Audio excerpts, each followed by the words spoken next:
자, 안녕하세요. 자, 오늘 TCS 화요관광 아카데미 96차 문화유산으로 보는 나무 이야기 오늘 박상진 교수님 모시고 시작을 하도록 하겠습니다. 자, 일단 화면 켜주시고 큰 박수 환영을 해주시기 바랍니다. 네, 자, 저희 7시부터 9시까지 10분 쉬고 이렇게 진행을 하도록 하겠습니다. 자, 우리 박상진 교수님 환영부터 합니다. 예, 안녕하세요. 환영합니다. 감사합니다. 예, 오늘 강사를 맡은 경북대학교 명예교수 박상진입니다. 예, 오늘 내가 말씀드릴 주제는 문화유적에서 만나는 나무, 주로 나무 이야기가 되겠습니다. 예, 자, 그러면 우선 처음부터 나무는 무엇인가 하는 이런 주제로 한번 들어가 보겠습니다. 뭐 나무란 말이 우리가 잘 아는 것 같지만은 사실 애매하기도 합니다. 그래서 간단히 말씀드리면은 그 겨울에 땅 위에 지상부가 죽지 않는 식물을 나무 이렇게 하시면 됩니다. 예, 그러니까 단연생 저초봉 같은 거는 겨울 되면 다 지상부가 죽어버리지만 나무는 지상부가 죽지 않는 식물이 나무 이렇게 하시면 되겠죠. 예, 지구상에 가장 오래 살아있는 생물체이고 매년 하나씩 나이테를 만들어가는 역사 기록물이며 이건 가공이 쉽고 주변에 흔해가지고 옛날부터 소형, 대형 재료 또 옛사람들이 가장 널리 사용하는 재료이기도 하는 게 나무입니다. 예, 예. 자, 그럼 오늘 이야기 순서는 한반도의 주요 나무, 또 목조 문화재에 만나는 나무, 그래서 팔만대장경, 목관제, 건축대, 선박대, 이건 뭐 간단히 말씀드리겠습니다. 그다음에 오늘 주로 말씀드릴 거는 역사와 문화 속의 나무, 예, 우리 문화재 혹은 또 우리 민속으로 남아있는 여러 가지 나무에 대한 이야기들을 좀 짧은 시간입니다만은 해드리고 다음에 이제 마지막으로 주요 문화유적의 대표나무 요건 뭐 예를 들면 왕릉의 나무 뭐 이런 식으로 몇 가지 또 사찰의 나무 이런 식으로 몇 가지로 나누어서 말씀드리도록 하겠습니다.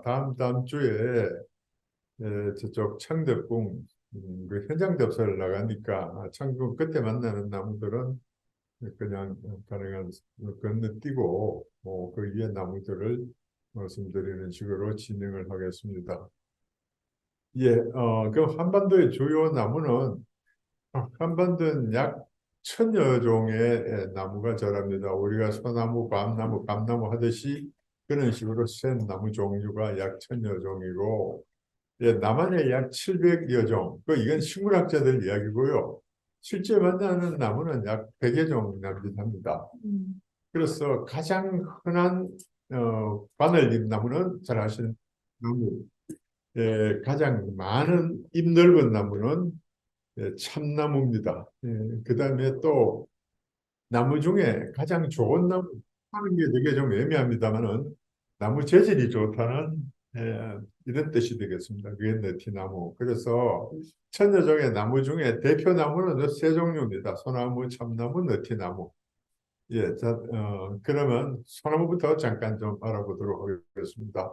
우리 국민이 가장 좋아하는 나무가 소나무입니다. 근데 소나무의 특징은 양수라고 합니다. 즉 햇빛을 좋아하는 나무라는 뜻이겠죠. 그래서 이 햇빛을 좋아해서 너무 좋아해서 숲속에서 다른 이 나무들 특히 참나무 등 화렵수하고 경쟁해서 항상 도태됩니다. 그래서 지금 숲이 짙어지면서 소나무는 점점 없어지고 있는 거죠. 그죠? 그래서 옛날에는 이게 어디서였느냐? 뭐 소나무는 이런 전투와 무역선, 어선 등 선박 또 궁궐이나 관성 등의 건축물 우리 주변의 각종 생활 연구에 소나무는 안 빠집니다. 그래서 이게 우리가 제일 친숙한 나무가 소나무죠.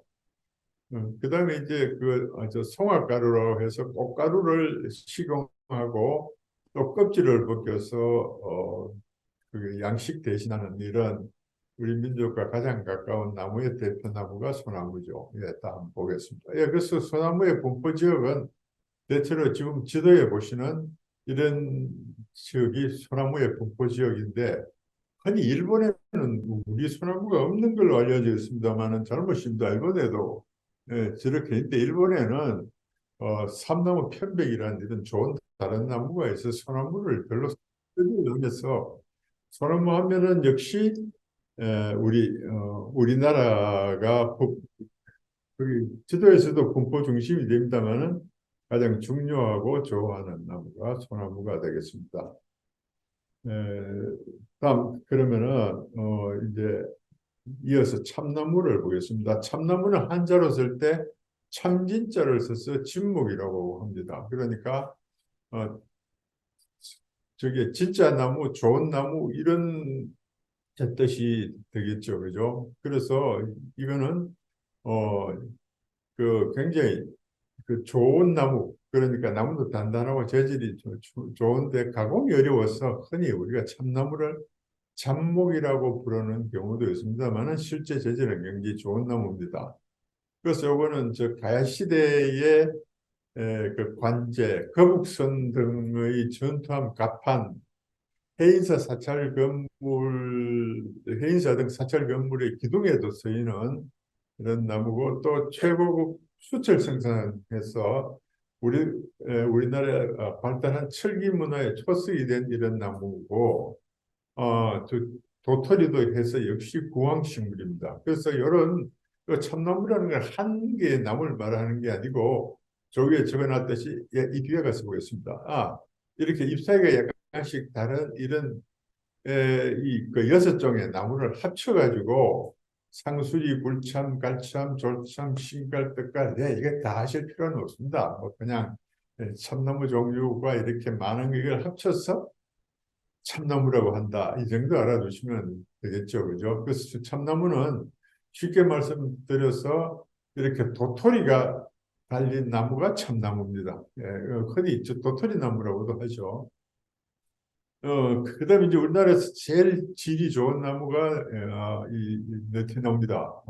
이거는 그 무늬도 아름답고 단단하고 질이 제일 좋은 나무라서 저는 이 나무의 별칭을 나무의 황제 이렇게 붙였습니다. 그래서 이거는 이 느티나무는 저쪽 시골 마을의 마을 앞에 흔히 당산나무로도 잘 심습니다. 그러면서도 또 나무 질이 좋은데 왜 그런지 조금 이따 사진에서 보시고, 요건 옛날에는 우리, 그러니까, 저기 뭡니까. 아주, 그러니까 삼국시대, 초기 삼국시대, 또, 그다음 가야고분, 경주 천마총 이런 데에 관제로 쓰이던 이런 나무고, 건축재로서는 영주 후숙사, 무량수전, 해인사, 대장경판을 보관하고 있는 이런 건물, 이런 기둥으로 널리 쓰였고, 또 근데 요즘 안 쓰는 말입니다만은 저 이조 가구라는 데 들어가는 가구재로서 가장 널리 쓰이던 나무가 이저 느티나무입니다. 예. 예, 그래서 이 느티나무가 이렇게 저기 뭡니까? 말 앞에 당산나무로 했을 때는 옆으로 홀로 자랄 때는 옆으로 가시를 넓게 펼쳐가지고 넉넉한 폼을 만들어 주는데 숲속에 들어가면 오른쪽에 보시듯이 이렇게 곧바로 자랍니다. 그래서 아까 무슨 건축물에 기둥도 쓰고 뭘 쓰다고 했죠, 그죠? 그래서 이 나무는 재질이 좋으면서 또 이렇게 가지를 펴서 당산나무로 쓸 수 있고 나무로도 쓸 수 있는 우리나라 나무 중에 제일 나무 질이 좋은 나무 이렇게 하시면 되겠습니다. 예, 자 그러면은 이제 본론으로 들어가서 주 목질 문화재에서 우선 팔만대장경 목관제 건축대 선박제 아까 이랬다고 말씀드렸습니다. 그 내용을 보겠습니다. 그러면 뭐 팔만대장경은 뭐 너무나 잘 아시니까 예, 팔만대장경은 대체로 뭐 이거 제가 그냥 건너뛰겠습니다. 대체로 컴퓨터 자판 크기의 이런 글자가 새겨진 나무판이 81,258장이 있고 예, 요거 평균 무게 3.5kg, 두께 3cm 전후. 예, 글자가 644자가 한 장에 약 640자가 새겨 있습니다. 그래서 총 글자 수는 5,200만 자, 즉 조선왕조 실록에 써져 있는 글자 수가 거의 만국수입니다. 자, 이렇게 이게 저 실물 사진입니다만은 예, 오칠이 되고 글자가 새겨지고 이렇게 끝새로 물려 있는 이런 형태입니다. 그래서 이걸 쌓아두면 백두산 높이가 되고 길이로 이어지면 150리, 무게로는 280톤, 4톤 트럭으로 70대 물려입니다.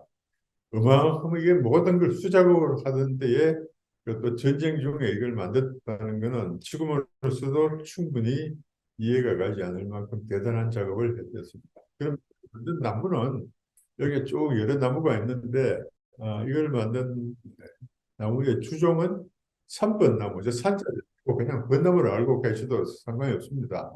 예, 그다음 저 돌배나무, 예, 막 그냥 저 배나무로 하셔도 괜찮습니다. 예, 그러니까 벚나무하고 배나무가 저거 합치면은 이게 비율로 따지면 거의 한 80% 가까이 됩니다. 그죠? 그래서 주로 삼번나무가 많고 그다음 돌배나무가 있고 다른 나무들이 섞여 있는 이런 형태로 구성이 됩니다. 그럼 삼번나무라는 거는 우리가 4월 초에 저쪽 야외로 나가면은 이렇게 그 산에 꽃이 피어 있는 이런 나무가 이게 삼번나무입니다. 예, 이거 뭐 흔히 봄에 야외 나가시면 산에 흔히 이 꽃핀 나무를 볼 수 있죠. 그죠? 예, 그래서 이 나무를 이거를 이제 그냥 배에다가 격판을 만든 것입니다. 이게 이렇게 꽃도 핍니다만은 이 삼번나무, 벚나무 종류들은 글자를 새기기에 좋은 이런 성질을 가지고 있습니다.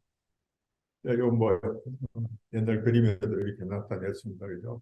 네, 그러니까 실제 이제 산에서 배가지고 그 자리에서 바로 저 손으로 저 제재를 해서 다 버리고 저 판자만 가지고 내려왔겠죠. 예.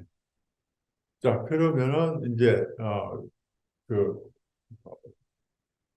목관제로 넘어가겠습니다. 예, 그러니까 이제 뭐 목관제는 주로 옛날 저 권력자들은 영생을 본 거죠, 그죠? 그래서 자기가 죽은 다음에 이런 관제에 굉장한 신경을 썼습니다. 그래서 이게 나무 이름들이 쭉 나오는데 주목 같은 건 아실 겁니다만은 네, 뭐 그다음 이게 저 다른 나무들은 조금 잘 못 듣던 나무인데 대체로 잠깐 역사적으로 훑어보겠습니다. 낙랑곡은 네, 우리 저 평양 근처에 있던 그 한족이 와서 만들었다는 낙랑이라는 나라가 있었죠 옛날에 그죠? 그 낙랑고분의 목재는 넓은 잎 삼나무를 해서 중국 남부에 자라는 나무 그때도 운반해 왔습니다.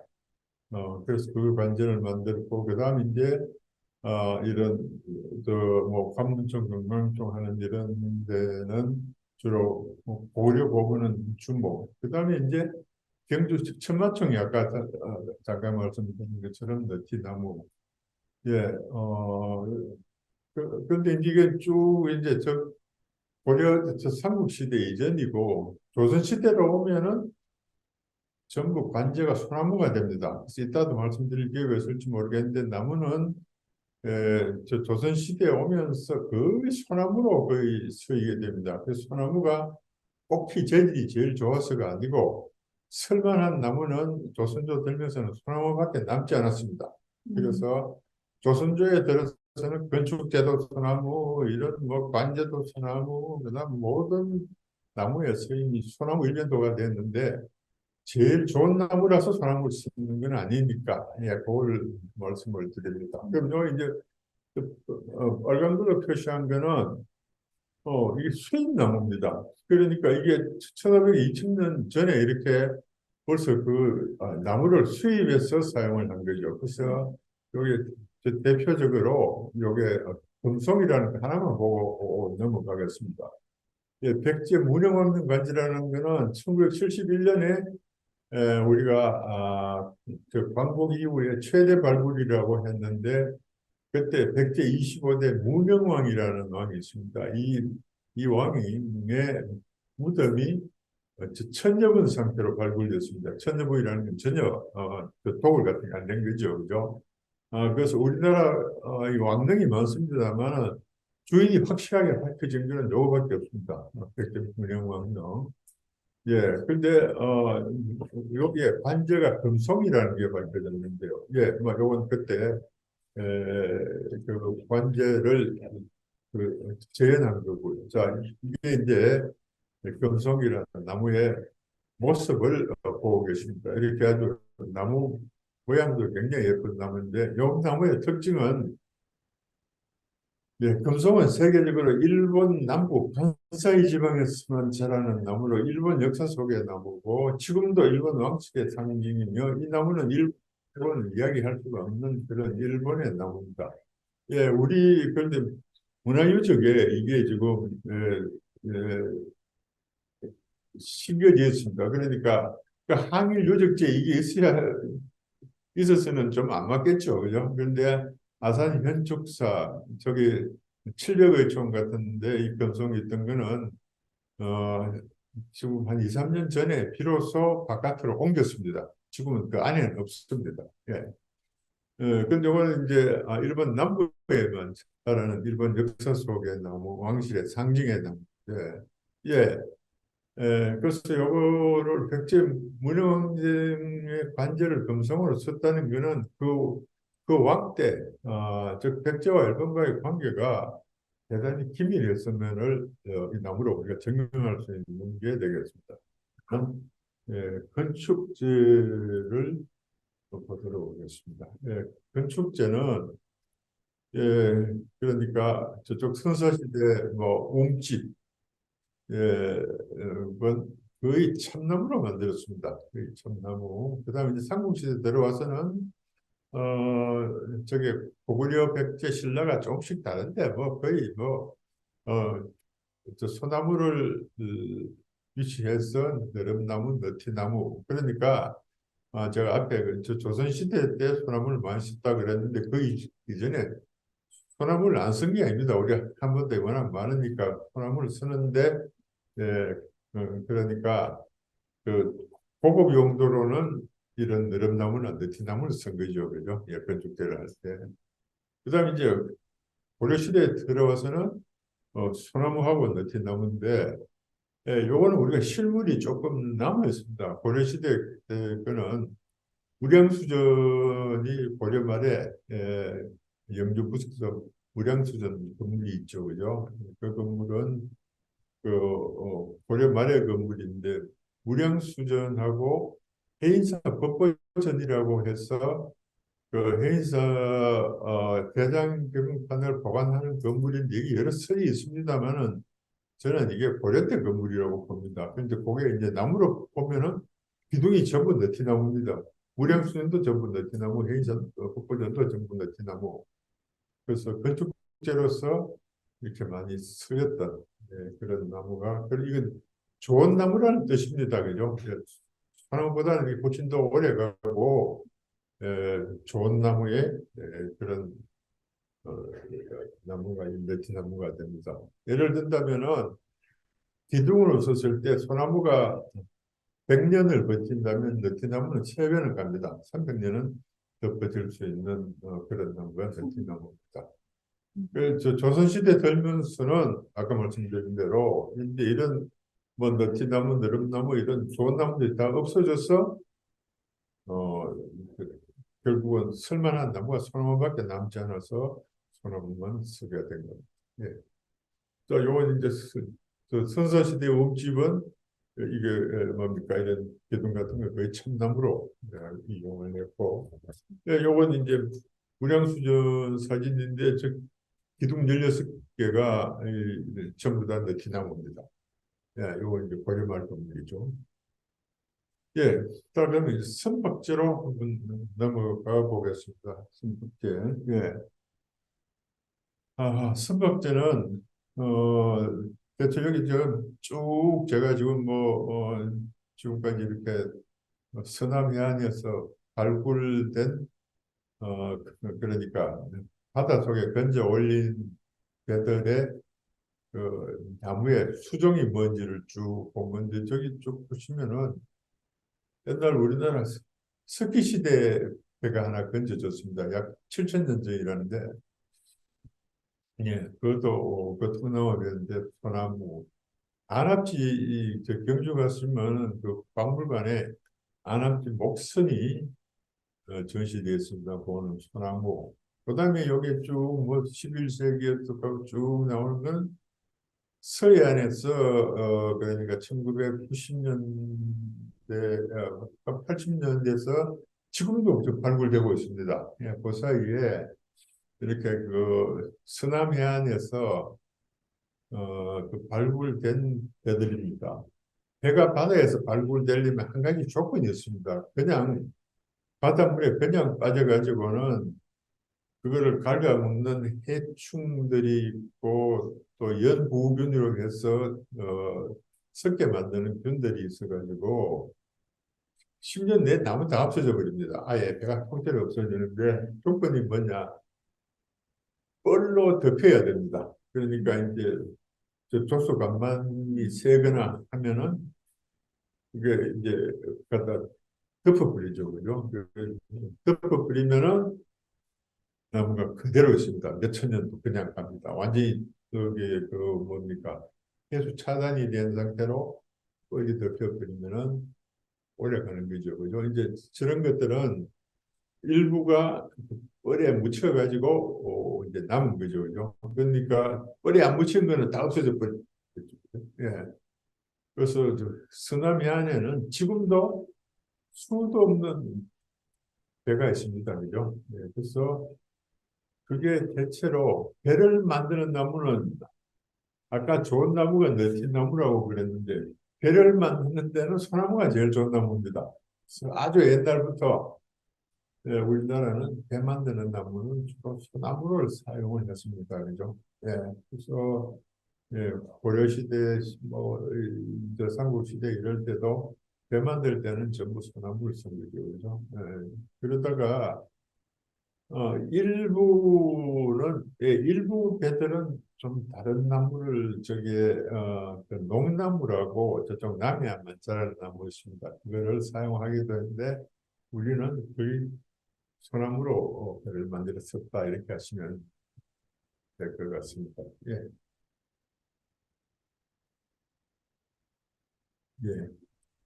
예, 다음은 우리 배의 특징인데, 왜 이렇게 배를 보시면은, 저게 용골이라고 해서 배 아래쪽에 이렇게 삼각형으로 내려가고 끝에 용골이라는 큰, 이런 그 통나무를 가운데 두고 이렇게 이제 V자로 해 올라오는데, 우리 배는 전부 이렇게, 다른 말로 평절선입니다. 저게 좀 그림에 보이시죠? 그죠? 예, 저게 밑바닥이 평평한 함지박처럼 이렇게 생겼습니다. 그 옛날 그림에도 그 왼쪽 위에 있는 것처럼 이렇게 뭡니까? 이런 모양이 됩니다. 그죠? 예, 예, 예. 그래서 이게 어, 이게 단점은 속도가 이게 빠를 수가 없습니다. 그죠? 예, 하고 이 연골이 없으니까 이쪽 양옆으로 배를 만드는 그 이, 그 외판이라고 합니다. 그죠? 배 외판이, 이게 두꺼워야 됩니다. 뭐 단점이 있습니다만은, 왜 그러면 우리는 이렇게, 평지선을 해야 되느냐? 예. 우리가 지금 서남이 한 이렇게 생겼죠. 그죠? 밀물이 가버리면은, 예를 들어서 연골선 같은 거 어떻게 됩니까? 배가 물이 빠지면 배가 넘어집니다. 그죠? 그러니까 평대선이 돼야 좀 사진에 보는 것처럼 이대로 그냥 있겠죠. 그죠? 그래서 우리 배는 이 함지박처럼 생긴 이런 게 대부분입니다. 자, 이러다 보면은 우리 전투함도 이걸로 이런 식으로 만들었습니다. 그러면 전투함이면은 오늘 사진을 안 가져왔는데 우리가 거북선하고 저 판옥선이라고 해서 옛날 그러니까 조선시대 전투함입니다. 그 임진왜란 때 왜군들하고 싸울 때도 배가 지금 이렇게 생겼습니다. 그죠? 자, 그렇게 하면은 이 배의 단점은 뭐냐, 기동성이 거의 형편없이 떨어집니다. 배가 커야 되고 한자가 두꺼워야 되니까 이 무게가 너무 나가서 기동성이 떨어지는 대신에 튼튼한 거죠, 그죠? 그래서 그 반면에 일본 배는 용골선입니다. 어, 용골선이면서 굉장히 배가 작고 가벼워가지고 저술 자체가 달랐죠, 그죠? 걔들은 칼 들고 우리 배로 올라와서 이제 그 칼싸움으로 제압을 하려고 하고 우리는 배가 저렇게 크고 속도가 느리니까 우리 전략은 당파라고 해서 박치기였습니다. 옛날에. 예, 그래서 그걸 할 수 있었는 게 이제 저렇게 나무가 두껍고 또 일본 배를 만든 연골선을 만드는 일본 애들은 그런 삼나무 같은 걸로 만드는데 우리 거보다 나무 자체가 훨씬 가볍고 약합니다. 예. 우리가 소나무가 훨씬 더 무겁고 더 좋았던 거죠. 그죠? 그런 특징이 있습니다. 예, 예, 이제 조금 빨리 했는데, 예. 자, 그러면 이제 이어서 보겠습니다. 이제, 자, 여기서 문화 속의 나무 이렇게 해서 임금님하고 왕비에 관련되는 나무, 선비와 관련된 나무, 또 국방이라고 해야 됩니까? 예, 국방에 관련된 또, 그다음 우리 일상생활 속의 물나무 이래서 저게 이런 나무들은 거의 아실 수 있는 나무들이 아닌지 모르겠습니다. 모란, 네, 산수유, 버들, 자두, 앵두 이건 다 아시죠, 그죠? 예, 회화나무, 예, 그다음 매화, 예, 쉬나무, 등나무, 그다음 이대라고 화살대 만들던 나무, 그다음 이제 아까 앞에도 나왔습니다만 벚나무, 그다음 이제 자기나무가 잘 모르실지 모르겠네요. 그다음 복사나무, 엄나무, 예, 이런 것들에 우리 문화 속에 어떤 의미가 있는지 그를 좀 보도록 하겠습니다. 예.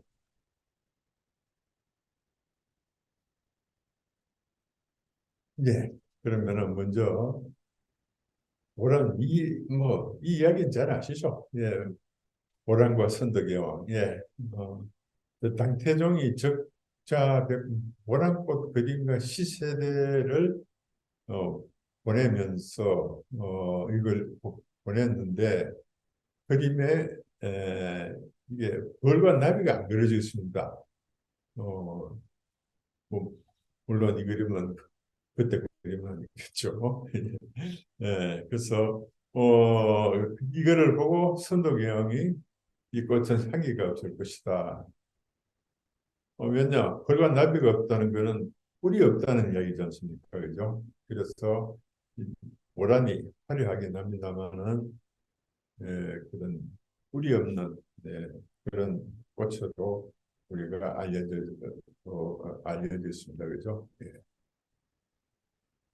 이건 이제 그러니까 이건 이제 식물학적으로 본다면은 선덕여왕 때 이게 우리나라에 원래 자생하던 나무가 아니거든요. 이렇게 쭉 그 나무들이 많이 나오는데 우리나라 자생하는 나무보다 중국에서 수입해 온 나무가 더 많습니다. 아까 앞에 잠깐 누구 봐볼까요? 예, 여기 지금 쭉 모란, 산수유, 자두, 앵두, 제가 중국 나무만 쭉 읊어보겠습니다. 모란, 산수유, 자두, 앵두, 해와, 매화, 예, 그 다음에 예, 저 복사나무 이게 전부 다 중국나무.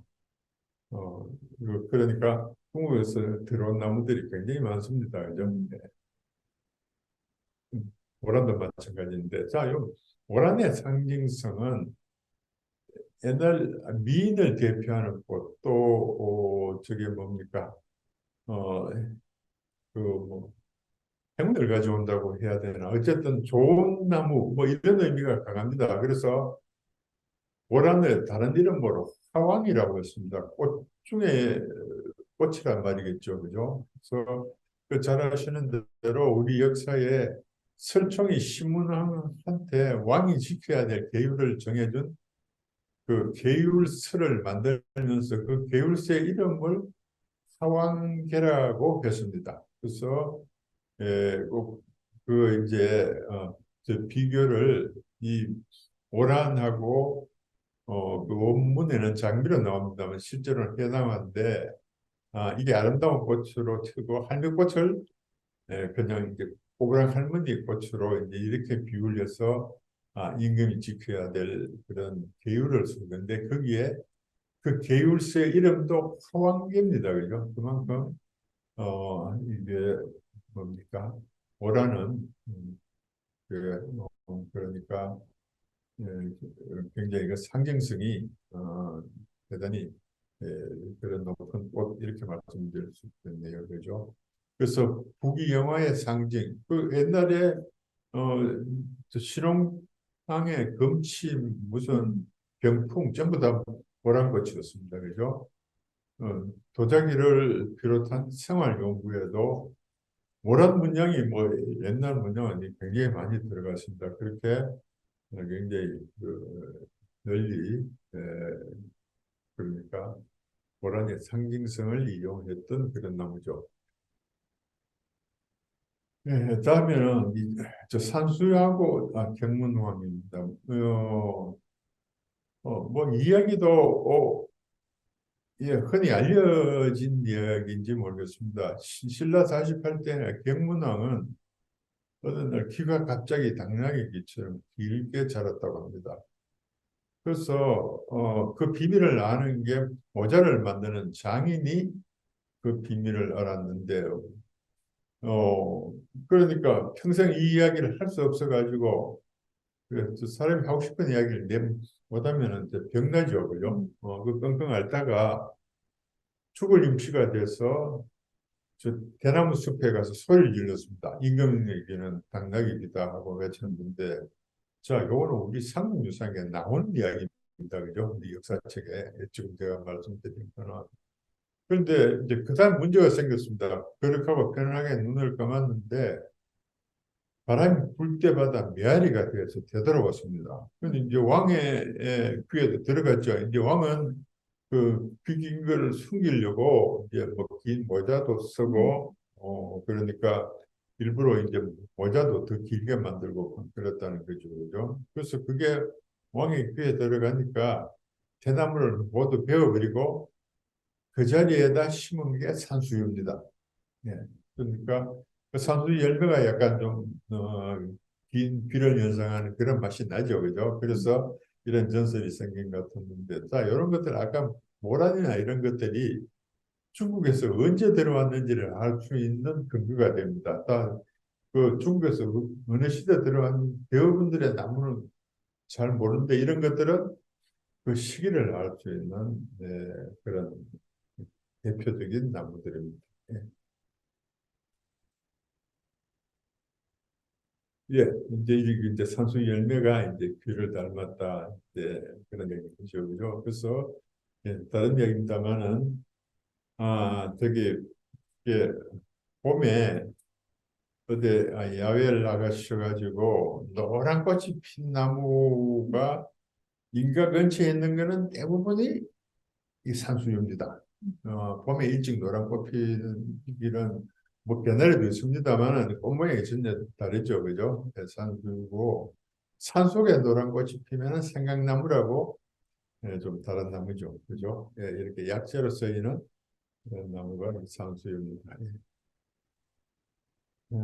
다음에 그러면은 그들의 여러 상징성을 보겠습니다. 예.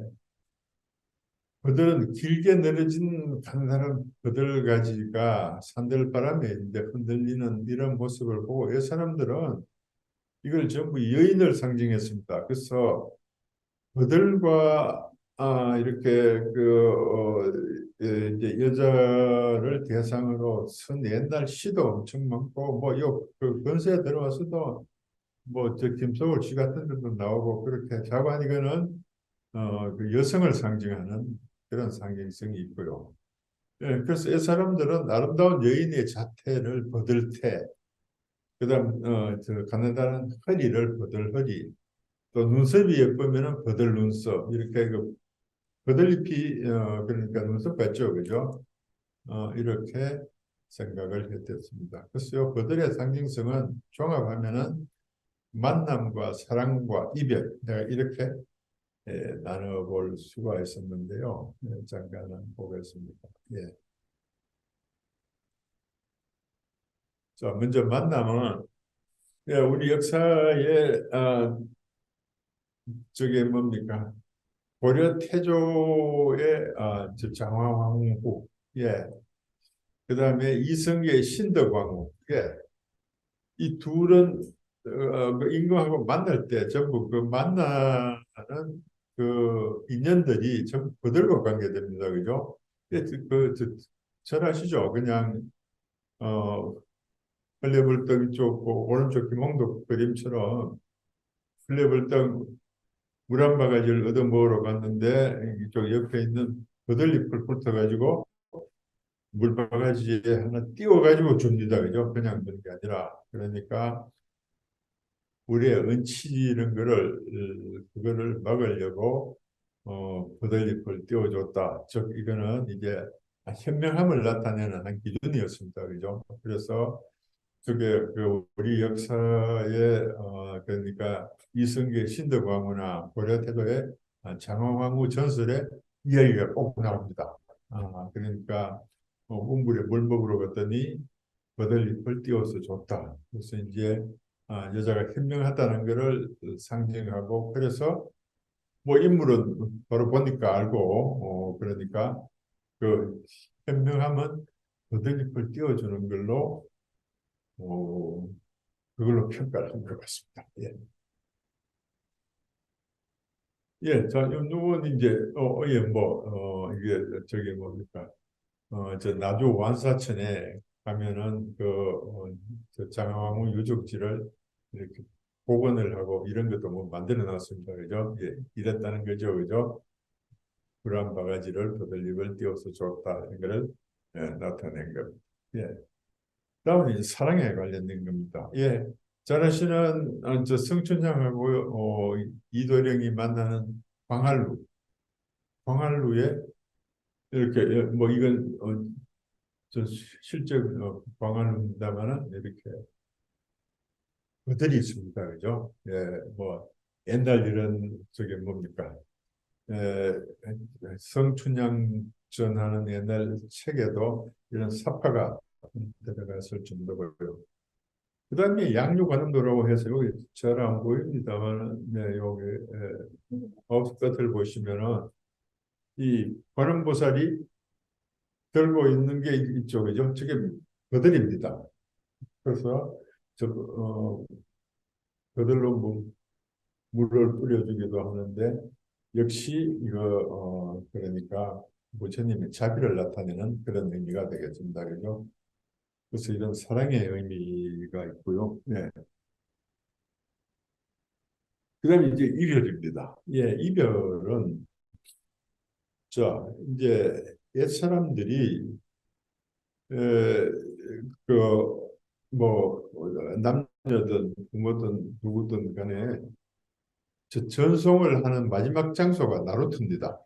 예, 이쪽 이제 나루터까지 와가지고 저쪽 어, 배를 타고 배를 타고 건너가면은 이제 그 배 타고 다시 거기까지는 안 가죠, 그죠? 예. 그래서 이별하는 장소가 나루터인데 나루터에 가장 많은 게 이 버드나무입니다, 그죠? 그래서 이 버드나무 잎을 따서 그 먼 길을 가는 사람한테다가 어, 버들가지를 꺾어서 버들잎 달린 걸 꺾어줬습니다. 그래서 이제 그 의미는 이 그들이 이제 잘 살잖아요. 그죠? 예.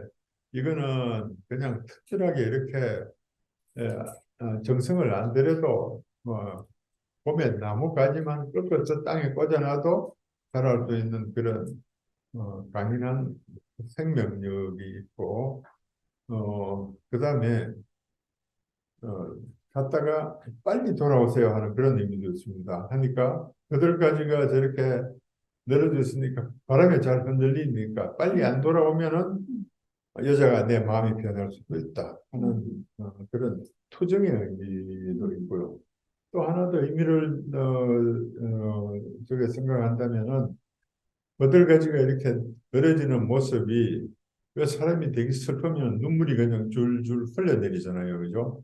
눈물 흘러내리는 어떤 그런 당신과 헤어짐이 내가 너무 슬픕니다 하는 걸 나타내는 의미로도 이 저기 뭡니까 그들을 꺾어줬답니다. 그래서 요거는 저쪽 명나라 때 그러니까 그게 자책이라는 희곡이 있답니다. 거기에 여주인공이 그러니까 저 파수라는 강가에서 헤어졌다는 중국 고사가 있습니다. 그게 그 자책이가 저게 그 명나라 때니까 1500년대 그런 희곡인데 거기에 나오는 그러니까 우리나라로 치면은 무슨 저 춘향전이나 뭐 이런 책임 모양이죠, 그죠? 그게 이런 이야기가 나와서 그때부터 아마 이게 일반화되지 않았냐. 예, 이별할 때 부들가지를 꺾어주는 거. 예, 그렇게 이야기를 하고 있습니다. 예. 예. 그다음에 또 그들이 한 가지 정도는 그 지금 이건 경복궁에 지금 있는 사진은 경회로입니다. 그죠? 경회로에서 이제 뭘 했는가 하면 우리 기록에 쭉 보면은 석척기구제라는 거를 경혜로가 임진왜란때 불타버리고 저게 거의 폐허처럼 있었는데도 꼭 기후제를 지낼 때는 여기 와서 임금들이 흔히 잘 지냈습니다. 그래서 그 이름이 경혜로에서 지내는 게 석척기구제인데 석척이라는 말이 좀 어려운 말입니다. 그죠? 저 도룡뇽의 한자 이름이 석척이랍니다. 예, 그래서 저 석척기구제를 어떻게 지내는가 하면은 도룡뇽을 몇 마리를 잡아다가 항아리에다 넣고 풀어놓을 이번 동자들 여러 명이 물에 적신 버들가지로 그걸 항아리를 두드리면서 그거 두드리면서 부르는 노래가 있습니다. 그 노래를 오늘 안 가져왔는데 뭐그 임금님이 직접 짓기도 하고 하는데 그 노래를 하면서 이제 그냥 저 비가 오라고 저빈 거죠, 그죠? 그래서 이게 저 재밌는 거는 우리 석척기구제는 그 인디안 구제처럼 안 지냈습니다. 얼마 지나다가 얼마 저걸 하다가 뭐 딱히 기간이 정해진 건 아는데 일정 기간 하다가 비가 안 오면은 도롱뇽도 놔주고 저 풀어놓은 입은 동자들도 풀어줬다고 그럽니다. 그죠? 부근에서 소집했다가 그래서 이렇게 기후제를 지내던 그런 걸로 이게 임금님이 바로 그런 것이 경연의 석척기구제 이런 의미가 있습니다. 그죠? 예. 어, 요 기록은 많이 나옵니다. 그 석척기구제를 지냈다는 그런 기록들은. 자, 그러면은 여기까지만 하고 좀 쉬었다가 할까요? 예, 자, 이제 여기까지만 하고, 예, 예, 예, 조금 쉬었다 하겠습니다. 한자가 안 나옵니다. 카카오톡에 보면 한자가 그러니까 이게 특이한 한자라서 이게 거의 선행한 자들인데요.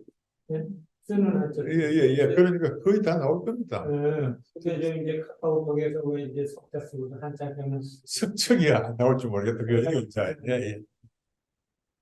그건 좀 어려운 하지. 네. 자, 그러면은 그 오얏나무를 보겠습니다. 예, 오얏나무 우리 이름은 자두나무입니다. 그래서 이걸 옛날 이름을 배울 때 붙일 때 식물학자들이 오얏나무라고 붙였으면 좀 좋았을 텐데 어, 자도나무였죠, 그죠? 그런데 그게 이제 변해가 현재는 자두나무라고 합니다. 하는 이거는 이제 저 복숭아와 함께 도리라고 해서 우리 옛날 역사책에도 여러 번 등장을 하는데 이 도리가 뭔가 하면은 복숭아하고 오얏인데 옛날에 과일은 능금은 거의 없었습니다. 예, 사과는 거의 없었으니까 보리가 제일 중요한 과일이었습니다. 복숭아하고 예, 자두죠, 그죠? 예, 그래서 그럴 만큼 중요한 과일 나무인데, 예, 에, 그게 이제 이 나무는 여기에 이는 성시 이시의 그 바로 그 나무죠. 그러니까 저 조선 왕조가 이시 왕조니까 이시를 상징하는 그런 나무입니다만은 옛날에는 그런 의미 부여는 안 했다가 우리가 조선조 말에 1910년에 일본한테 우리가 합병되기 그 전에 뭐가 있습니까? 저 대한제국이라고 고종이 황제국 선포를 했었습니다. 그죠? 1897년에서 1910년까지 13년 동안 대한제국이라는 그런 그 나라가 있었습니다. 그죠? 그 대한제국을 나타내는 문장으로 그러니까 조선시대에는 그런 게 없었으니까 그런 문장으로 사용하던 나무가 바로 오얏나무, 즉 자두나무가 되겠습니다. 예, 그렇게 하고 저게 오얏나무, 자두나무 제가 지금 막 섞어서 말씀드리는데 똑같은 나무죠, 그죠? 이거는 우리 생활에도 많이 이게 이 말이 많이 쓰입니다. 흔히 우리가 뭐 이하 부정관 이런 말을 씁니다, 그죠? 오얏나무 아래서 갓을 만지지 않는다. 그건 뭡니까? 남한테 오해 살 일을 하지 않는다 이런 뜻이 안 되겠습니까? 그죠? 그래서 이 자를 흔히 사람들이 오얏니보다는 저게 벽꽃 이에 또 이화여대가 있어가지고 또 사람들이 저 이자에 흔히 익숙합니다. 그래서 심지어 신문 기자들까지도 이하 부정관을 벼나무 아래서 뭐 갓을 안 만진다 하는데 그게 아니죠. 그죠? 그게 오얏나무입니다. 또 우리 말에 돌이 많거나 하는 이런 말도 있습니다. 이거는 이제 저게 뭡니까? 어, 자기 편 이게 이제 정치 용어입니다. 저 자기 편이 많을 때 돌이 많거나 이렇게 쓴답니다. 예. 그래서 이 예, 오약꽃이 이렇게 저기 뭡니까 대한제국을 대표하는 꽃으로 이렇게 알려졌습니다. 예, 뭐 잠깐 사진을 본다면은 맨 왼쪽이 오얏나무입니다. 예, 여기 지금 뭐 화면에 보시는 오얏꽃이고 그다음 그 가운데가 저 백꽃, 맨 오른쪽이 벚꽃. 예, 그렇습니다. 그죠? 예, 그렇게 하고 이게 이제 조선왕조 때 따로 이 오약꽃을 궁궐에 심거나 이러지 않았습니다. 이 시를 나타내는 그런 의미 부여를 안 했으니까, 예, 예, 이 사진의 이 오얏은 계량용 오얏입니다. 옛날 오얏은 이렇게 안 생겼죠. 예, 예, 오늘 내가 그걸 안 가져왔네요. 예. 자, 그다음 이거는 이제 대한제국의 문장이었으니까 소위 일제 강점기 바로 직전의 나라가 대한제국이었잖아요, 그죠? 그래서 저게 뭡니까? 조선 마지막 임금이 덕수궁에서 이쪽 뭡니까? 창덕궁으로 옮겨와 가지고 예, 그러니까 순종이 잠깐 하는 4년 임금을 했잖아요, 그죠? 고종단 마지막 임금이 그 임금을 하는 동안에 저쪽 지금 저 인정전 용마루에 저렇게 꽃을 넣었습니다. 예, 저 꽃을 자꾸 그냥 사람들이 전부 벽꽃이라고 하는데 오양꽃이에요. 대한제국을 나타내는. 예, 그래서 그때에 이 뭡니까? 은배 같은 데도 들어가고 우표에도 들어가고 이런 동전에도 이게 들어가고 예, 덕수궁에도 흔적이 있습니다. 요게 저 석조전 저 박궁에 요 그림도 요것도 저 오약꽃입니다. 예. 지금은 오얏나무 공벌에 많이 심기는 했습니다만은 덕수궁에 제일 많이 심어놓은 것 같더라고요.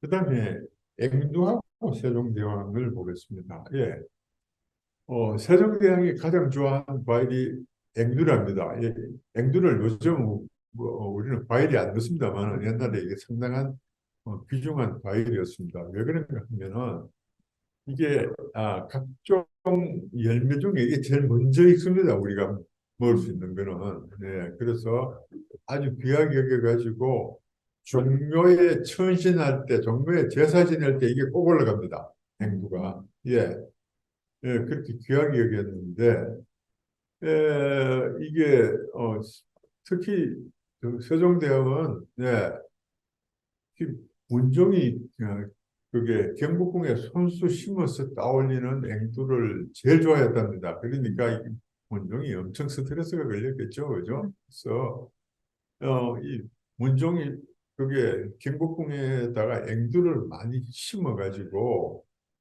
심지어 그 문종이 그 저하던 문정제입니까? 거기를 궁녀들이 앵두궁이라 그랬대요.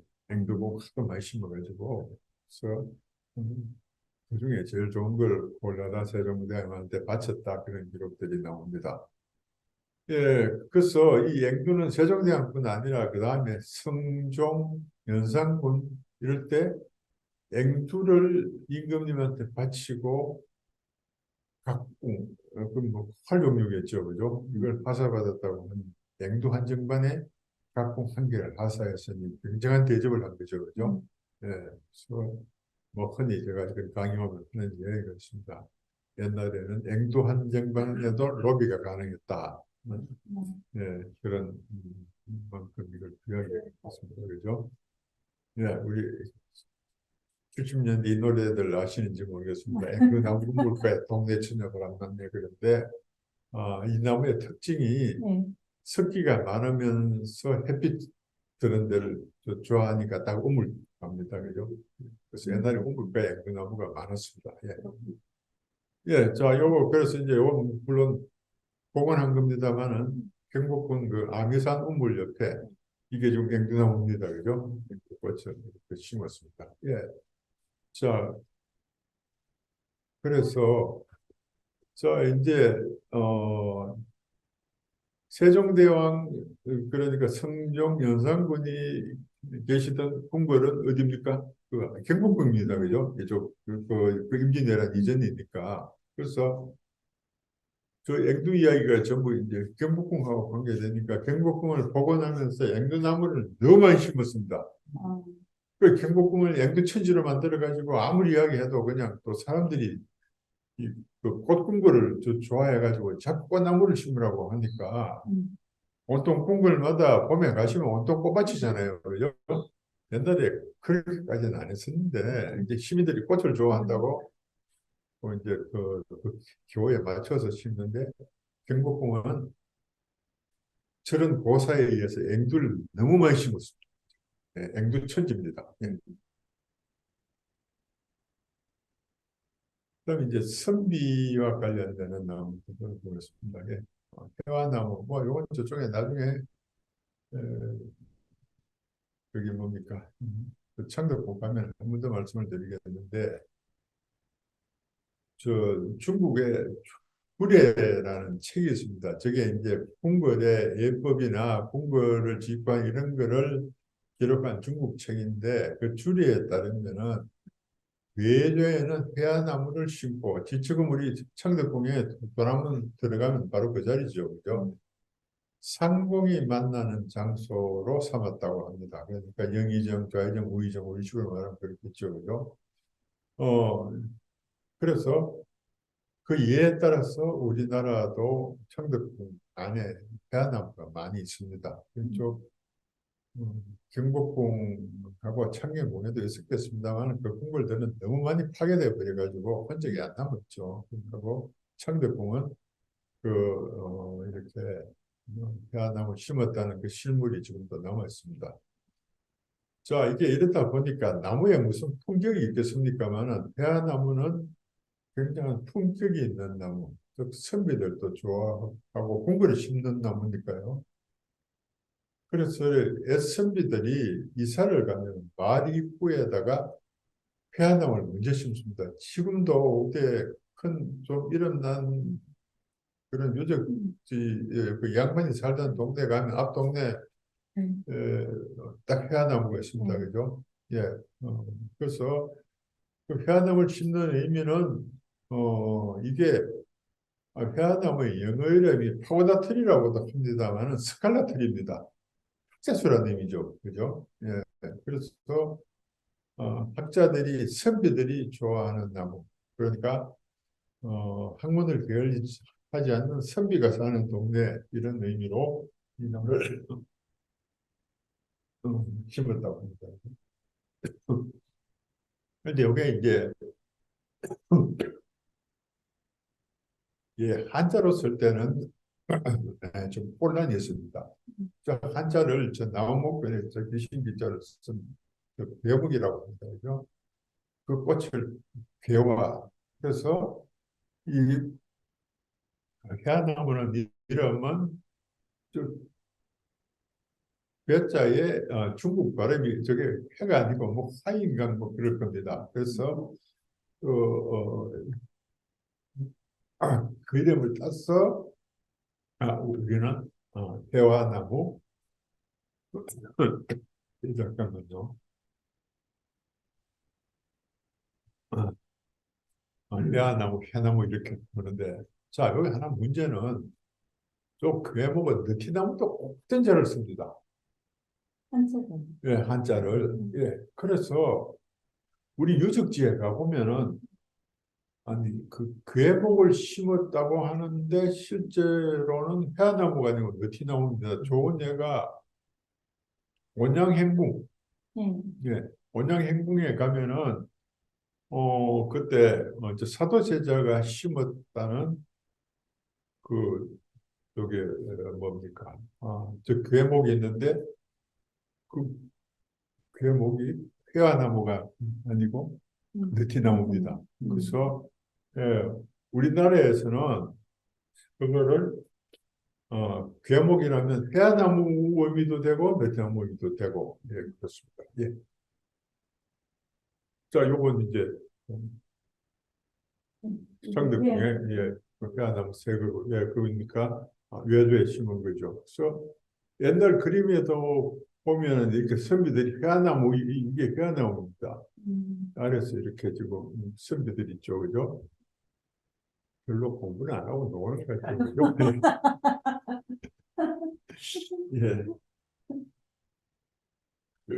한자나무 밑에서 예. 이거는 회화나무 밑에서 공부하는 게 아니고 옵니다, 그죠? 예. 하는 공부. 네, 그러니까 그 다음에 뭐 잘 아시는 내용입니다만 이 매화나무하고 태계 이황 선생입니다. 이 매화나무는 중국 사천성이 고향의 매화나무는 이게 산에 있다가 사람 곁에 왔지 않겠어요, 그죠? 그 나무라는 게 본래 산에 있는 거를 가져다가 심어서 가꾸고 키우고 하면은 이제 그 우리 가까이 있는 나무가 되는데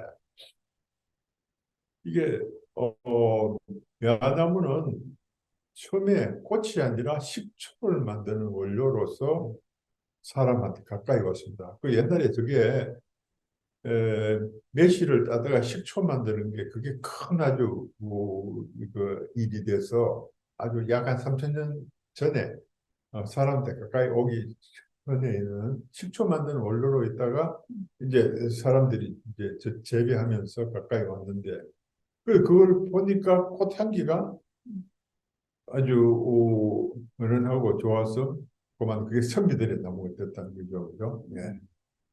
그래서 우리나라에 들어온 거는 이게 지금 중국 이야기거든요. 우리나라에 들어온 거는 그러니까 저 서기 41년 저 대무신앙 때 삼국사기에 처음 등장을 하니까 그때 들어왔다고 볼 수 있습니다. 그죠? 그 임시에 그 약 2000년 전에 우리나라에 들어왔는데 그러니까 이게 우리나라에 들어가서 신라 고려 때 크게 각광을 못 받는데 조선조 들면서 이게 이제 굉장히 이제 이게 묘를 숭상하게 되었습니다. 그죠? 그래서 매낭죽 뭐 송중매, 뭐 세안사무, 뭐 별별 저기에 그게 있죠, 그죠? 그런데 이게 이제 선비의 꽃으로 자리매김을 했는데 대표적인 매화를 좋아한 대표적인 선비가 태계 이황입니다. 그래서 조선 후기에 그림에도 이게 뭐 월매도, 설매도, 목매도 하고 맨날 매화 타령입니다, 그죠? 매화같이 엄청 많이 등장을 하는 선비들과 가까운 이런 나무가 됐습니다. 그러면은 태계 이황 선생은 마지막 유언이 이거죠. 저 묘에 물을 주라가 마지막 유언입니다. 그죠? 예, 이거는 그 이황 선생의 묘화는 아닙니다. 이황 선생의 묘화는 저 단양 군수할 때그 구양이라는 기생이 아주 기가 막힌 묘화를 좋은 묘화를 바쳐가지고 이황하고 뭐 가까워졌다는 그런 전설이 있잖아요. 근데 그 묘화가 한 50년 전까지도 살아있었는데 관리 잘못해가 죽어버리고 아예 대가 끊겨버리고 이건 뭐 엉뚱한 겁니다. 그죠? 예, 이게 뭐 이 그림 아시죠? 대화 초옥도라고 굉장히 정감 가는 묘화 그림이라서 그냥 한번 보여드렸습니다. 그다음 이건 또 다른 이야기인데 이 묘화하고 살구 구별이 어렵습니다. 근데 제일 간단한 방법은 지금 요 사진입니다. 자, 꽃받침이 그 꽃잎하고 꽃받침이 이렇게 딱 붙었으면은 매화, 꽃잎하고 꽃받침이 이렇게 예, 떨어져 있으면 살구. 이게 제일 확실합니다. 꽃필 때. 예. 그냥 팁으로 말씀드리고 그러면 이어서 적어보겠습니다. 쉬나무. 예, 나무 이름 중에 쉬나무라는 게 있습니다. 예, 근데 요거는, 이게 뭐하는 게 옛날 호롱불 피던 나무입니다. 예, 그러니까 우리는 1887년에 건축무에서 처음 전기 밝히면서 이렇게 들어갔다 그러죠. 그죠? 그래서 이런 실내 불을 밝히는 기름으로, 그러니까 석유가 들어오기 전에는 유채나 들깨, 아주까리 등 이런 거를 모두 먹을 것도 없는데 경작지에다 재배를 해서 불을 켰는데, 자, 그러다 보니까 이걸 경작지 말고 어디 다른 데 살 수 있는 게 없나 해서 찾아낸 게 저 쉬나무 씨앗입니다. 그래서 쉬나무 씨앗은 산에서 얻을 수 있는 이런 나무로 각광을 받던 나무입니다. 잠깐 보겠습니다. 예, 이제 그래서 지금 이제 나중에 다음 주에 저기 창덕궁 가면 또 말씀드리겠습니다만은 창덕궁에 저쪽 저 동궁이 있던 쪽에 가면은 어, 어, 저게 뭡니까 낙선제 그쪽에 가면은 이 쉬나무가 상당히 있습니다. 저쪽 지금은 저 창경궁 쪽으로 이어져서 그러니까 이제 동궁이 공부를 시켜야 되니까 상징적으로 이게 있어야 되겠죠, 그죠? 그래서 이제 취나무를 심었는데 꽃이 이렇게 핍니다.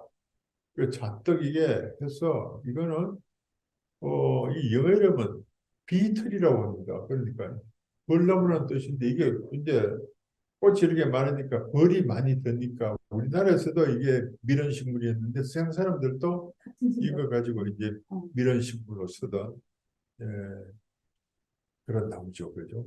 그래서 이게 이제 이렇게 꽃이 이런 꽃들이 지고 나면은 이렇게 아주 깨알보다 큰 아주 새카만 열매가 있는데 저게 아주 유분이 엄청 많습니다.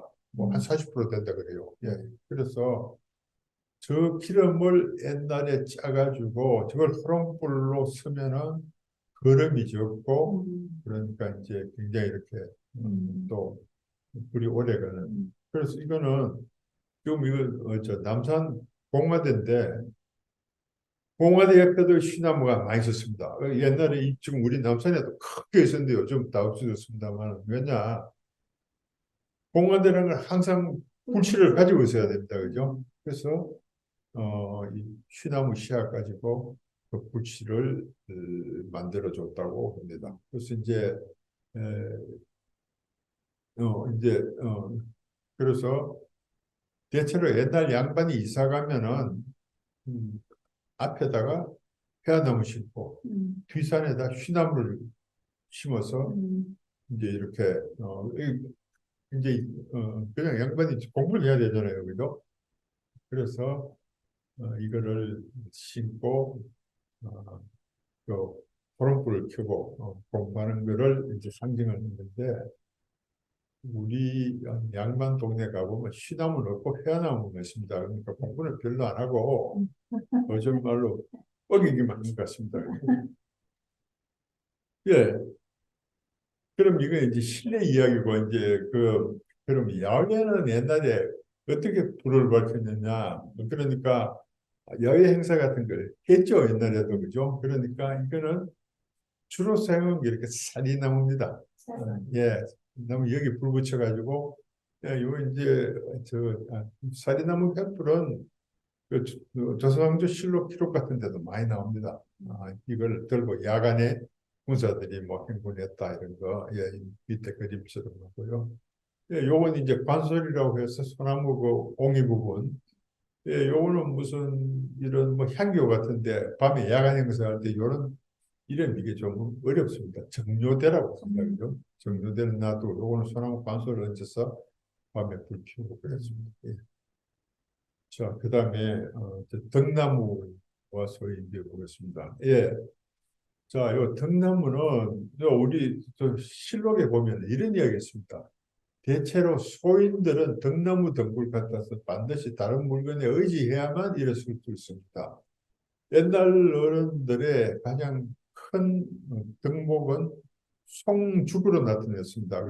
이렇게 나무나 식물로 표현한다면은 소나무처럼 널프러고 사시사철, 대나무처럼 고든 것, 즉 임금에 대한 충성이 변하지 않는 게 그게 최고의 가치관인데 이 등나무는 생김새가 이게 바로 안 자라죠. 뭐 감고 올라갑니다. 그래서 이 소인의 비유를 했거든요. 옛날에 소인이면 큰 욕입니다. 그죠? 그래서 이거를 옛날 사람들은 그 아름다운 등꽃을 별로 안 좋아했습니다. 또 우리말에 갈등이라고 하는 것도 갈이 치기고 등이 등나무입니다. 이것도 그와 관계되는데 이따 이제 사진 보면서 말씀드리죠. 예. 자, 갈등에 자, 칡하고 앞에 잎 큰 게 뭡니까? 칡이고 저 뒤에 잎이 좀 작은 게그 등나무입니다. 저 둘이 엉키면 안 풀리겠죠. 뒷꼬라지가 되니까 뒷꼬라지가 되니까 우리가 갈등이란 말의 어원입니다. 이게. 예. 예, 예. 그것을 등나무는 옛날 사람들이 좋아하지 않았고, 예, 이렇게 갈등의 원이 되고, 그래서 우리 문화유적지에 이 등나무가 잘 없습니다. 한번 생각해 보십시오. 어디 있습니까? 저기, 저긴 있죠. 그 덕수궁이 덕수궁.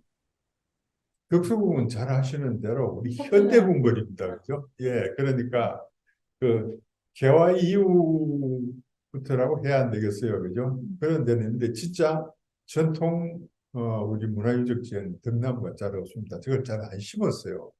그런데 전혀 안 심은 건 아닙니다. 옛 그림 같은 거 보면은 저기 뭡니까? 이런 뭐 그 옛날 그런 저기 뭡니까? 그 양반들이 살던 그런 그 별장 같은 데는 이렇게 저 그늘을 만들 수 있잖아요. 그죠? 그래서 지붕 달아내고 거기다 저 등나무 올려서 그 밑에서 뭐 차도 끓여 먹고 그런 건 있습니다만은 대체적으로 우리 문화유적지에 등나무가 없습니다. 예. 자, 그러면은 이제 화살대 나무 보겠습니다. 자, 우리가 화살대라고 하는데 화살대는 화살대나무의 준말입니다. 화살대 재료는 지름 1cm 전후에 이대라는 나무였습니다. 뭐 조금 식물학적인 뭐 이런 사람들은 잘 모르는데 예, 산에 가면 우리가 산죽이라는 거, 그거보다 좀 굵은 이런 대나무 종류가 있는데, 이거를 가지고 화살대를 만들었습니다. 그런데 요 이대는 자라는 데가 전 남부지방입니다. 저쪽 북부지방에는 잘 안 자랍니다.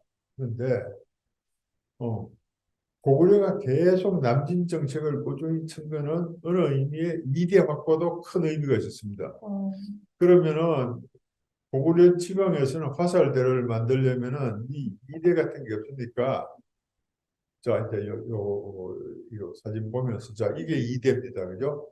자 이걸 화살대를 만들면은 이게 한 3, 4m 정도 자라니까 화살대 몇 개씩 만들 수 있습니다. 이걸로 만들어야 되는데 이게 자라는 데가 충청도 이남입니다. 예. 뭐 요즘은 뭐 저 기후 온난화가 돼서 엉망이 되어버렸습니다만은 네.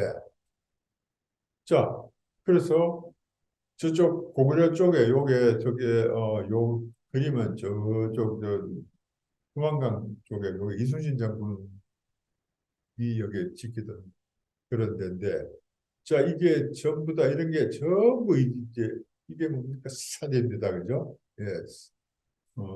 저 사리나무 가지고 이런 걸 다 만들고 그러니까 예, 화살대도 이걸로 만들었습니다. 그러니까 이런 거 하고 이거 하고 비교가 안 됩니다, 그죠? 그러니까 군수 물자로서 이게 이제 아마 굉장히 옛날에 중요시하던 그런 나무 중에 하나였다 이렇게 말하고 있습니다. 그다음에 그러면 이제 어, 이 이제 화라고 벚나무를 보겠습니다. 자, 벚나무는 오늘날 우리는 아주 이 벚나무를 꽃나무로 합니다만은 옛날에는 이 벚나무를 가지고 그러니까 저게 뭡니까 나무는 아까 앞에 그 해인사 팔만대장경을 만들던 예, 그런 나무로 쓰였는데 꽃으로 우리 감상한 적은 전혀 없습니다. 우리 역사 기록에 전혀 안 나옵니다. 벚나무 벚꽃이 아름답다는 시한 수도 없습니다. 어, 일본 애들은 걔들 만요슈 같은 데도 여러 그 하니까 벚나무 문화는 어디까지나 일본 문화입니다. 우리가 요즘 이게 저 자생지가 저 제주도라고 우리 나무라고 막 심고 그러는데 사실은 무궁화는 저쪽 자생지가 저 중동입니다. 그래도 우리가 국화로 받아들이는데 아무런 뭐 문제가 없잖아요, 그죠? 그 이제 근데 너무 우리가 벚나무 너무 많이 심었습니다. 온 천신만씩이 그냥 벚나무 천지로 만들어가지고 뭐 이것도 사람들이 다 좋아하는 꽃이 돼서 어쩔 수 없는데 자반 그렇다는 겁니다, 그죠? 그래서 야, 요거는 어디 썼는가 하면은 벚나무는 껍질을 벗겨가지고 칼을 만드는 데 들어갔습니다. 그래서 심지어 이순신 장군의 난중일기에도 나오는데 자, 요 벚나무나 자작나무 껍질은 한자로 화피라고 합니다. 화피. 요 오늘날 요자는 자작나무 화자입니다. 그죠? 근데 옛날 어른들은 벚나무에도 요자를 썼습니다. 왜 그랬냐? 이 서임이 같았기 때문입니다. 그죠? 자, 잠깐 보겠습니다. 자, 이건 벚나무, 이건 자작나무. 그런데 껍질을 벗겨 쓴다면 우선 이렇게 봐도 오른쪽이 나을 같죠, 그죠? 그러니까 자작나무 껍질이 품질이 훨씬 좋습니다. 그런데 이 자작나무는 어디 자랐느냐? 저쪽 백석시에 나오는 정주 있죠, 그죠? 북한에 그쪽 평안도 정주 이북에밖에 이게 안 자랍니다. 원래 지금 우리가 보이는 자작나무 좀 심은 거예요. 예, 그러니까 그 옛날에 없었다는 거죠, 그죠?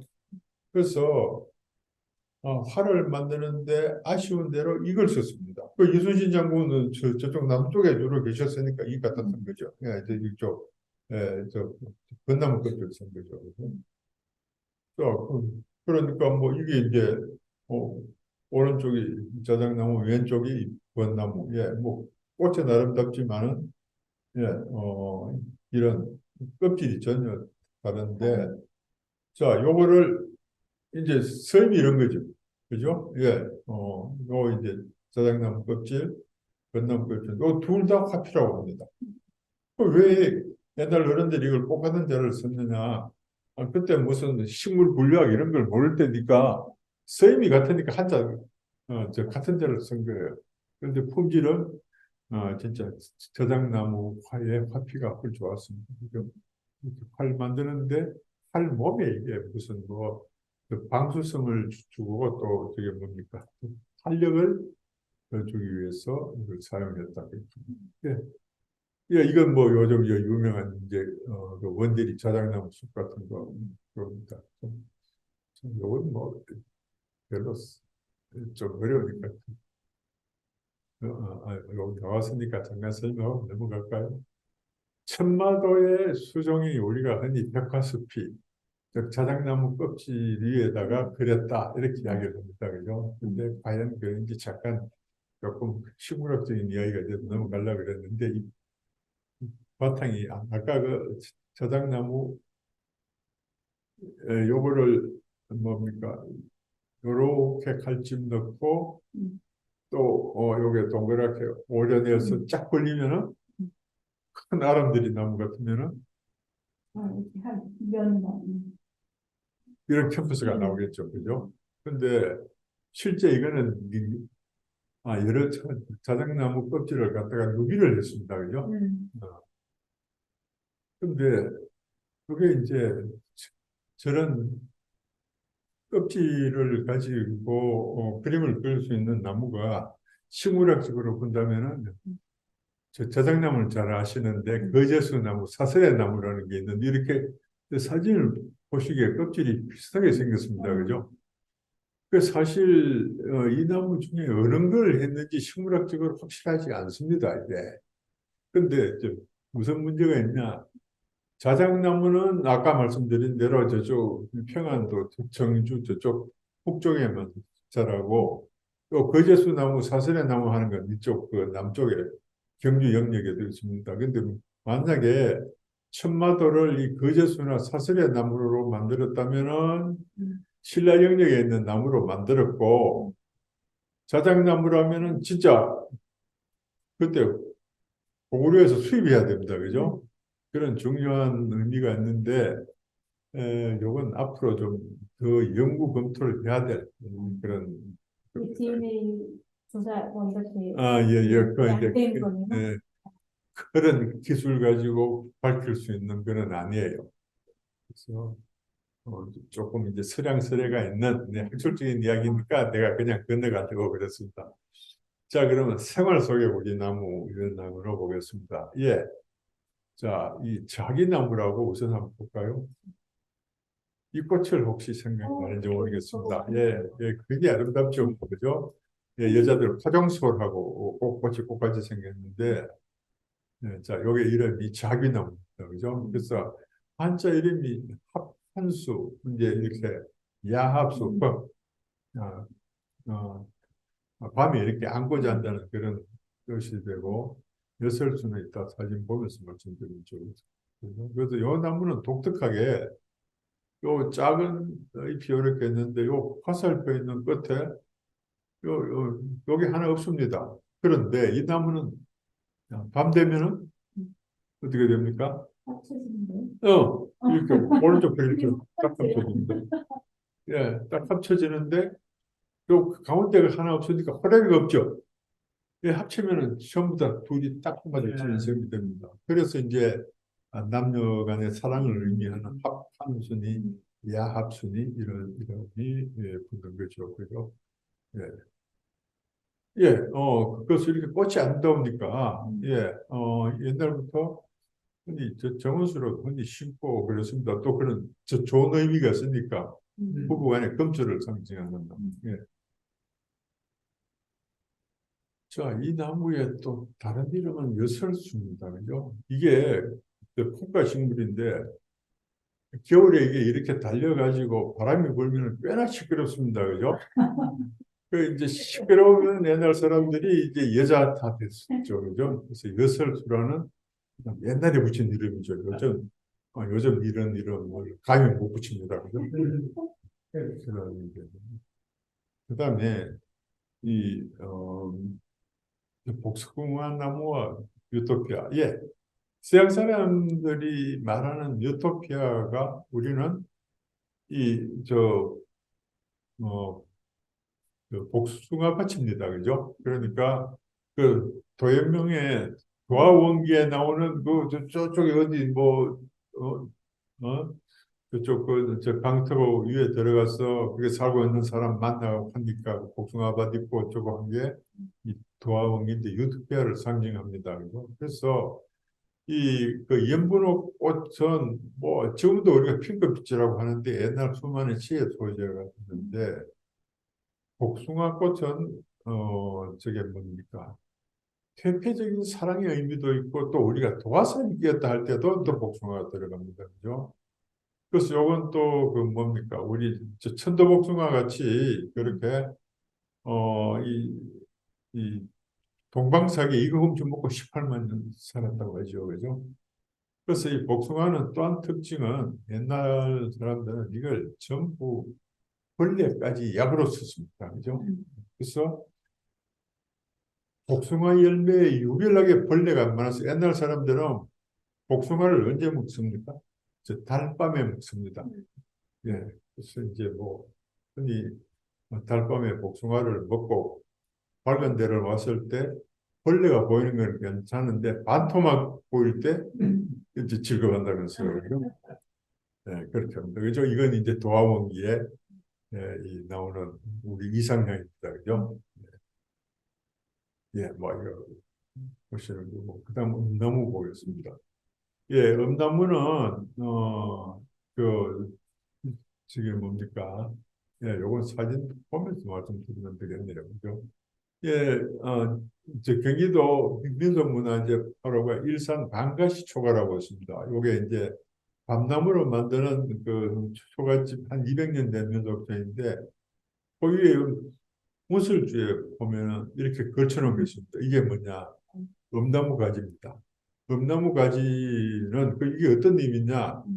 옛날 귀신은 정장한 양반으로 봤습니다. 이렇게 까만 옷으로. 이 모든 질병의 그는 모든 애구는 저 귀신 탓이었죠. 그죠? 그러니까 귀신이 여기에 이 가시 때문에 안 들어오기를 바라서 여기다 음나무 가시를 걸쳐놓은 그런 주술적인 의미가 있었습니다. 그죠? 자, 근데 이 음나무는 나무 설명을 잠깐 하려고 내가 이 사진을 가져왔습니다. 자, 음나무가 이렇게 어릴 때는 이렇게 어마어마한 가시를 만듭니다. 예. 그러다가 나무가 좀 크면은 가시가 퇴화하고 아주 크면은 아예 없어집니다. 그러니까 그 나무들 멍청하지 않습니다. 뭘 알았냐? 어릴 때는 그러니까 그 새순을 따먹는 그러니까 짐승 있는 그 막으려고 했는데 자기가 사는 온대 지방에는 그거를 타고 나무 위로 타고 올라오는 녀석은 없다는 걸 알고 없앴습니다. 왜 없앴냐? 이 가시를 만드는 데 엄청난 에너지가 들어가는 거죠. 그래서 그 에너지를 저게 그냥 줄이기 위해서 나무도 멍청하지 않습니다. 그죠? 예, 예, 이 엄나무가 이게 아람들이 자라는 나무죠. 화장재를 쓰는 거는 어린 나무로 쓰는 거예요. 예, 예, 그러니까 이쪽에 이제 왼쪽에 건 아주 어린 거죠. 그죠? 예, 그러니까 예, 어릴 때만 저렇게 가시가 있다가 없어지는 거예요. 그러니까 나무들마다 살아가는 전략이 다 다릅니다만은 그 나름대로 다 영리합니다. 그래서 자연계 살아남은 거죠, 사실. 예. 자, 그러면 이제 요건 뭐 몇 개밖에 안 남았는데, 예, 예. 자, 요건 우리 문화유적의 대표 나무에 뭐 잠깐 뭐가 저 빠진 것 같아서 내가 몇 개를 더 추가를 해봤습니다. 자, 조선 왕릉에 우리 여기 뭐 경기 이런에 조선 왕릉이 많습니다만 조선 왕릉에 어떤 나무들이 있느냐? 뭐 물론 일반 나무들이 거기 뭐 소나무, 버드나무 이런 게 있습니다만 특징적인 거는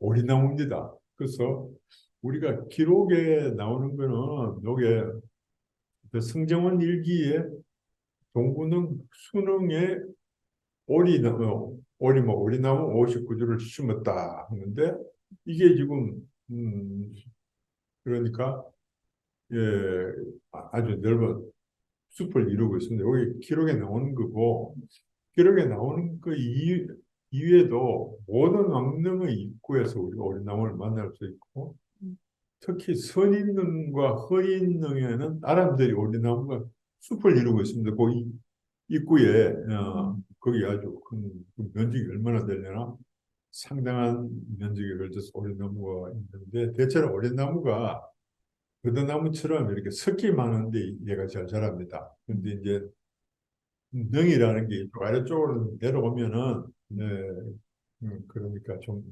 습한 경우가 많잖아요, 그죠? 그 오리나무를 많이 심었습니다.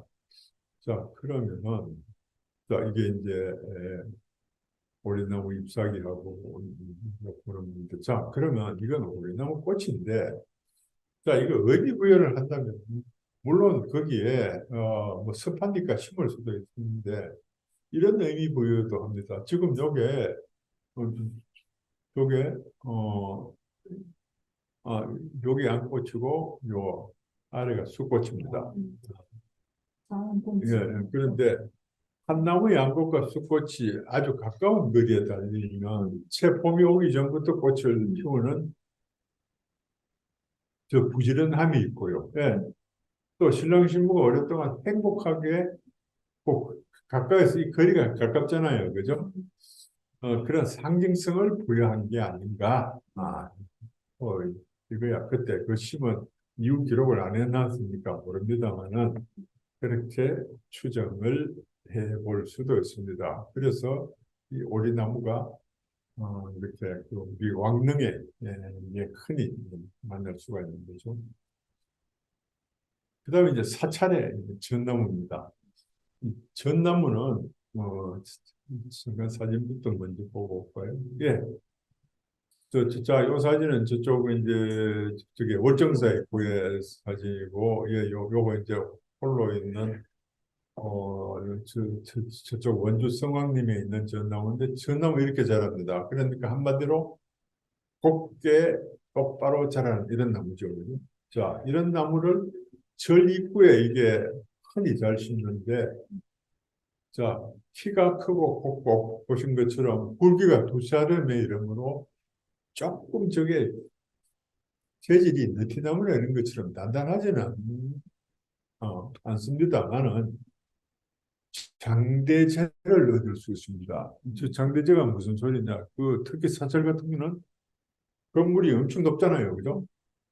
거기에 만개 설 수 있는 긴 기둥 같은 거, 즉 장대재를 얻을 수 있는 대표적인 나무입니다. 저게 그래서 절 입구에 흔히 잘 심고, 요게 이제 실증적인 재료는 절은 아닙니다만은 경복궁 건정전 기둥 40개 중에 25개가 전나무입니다.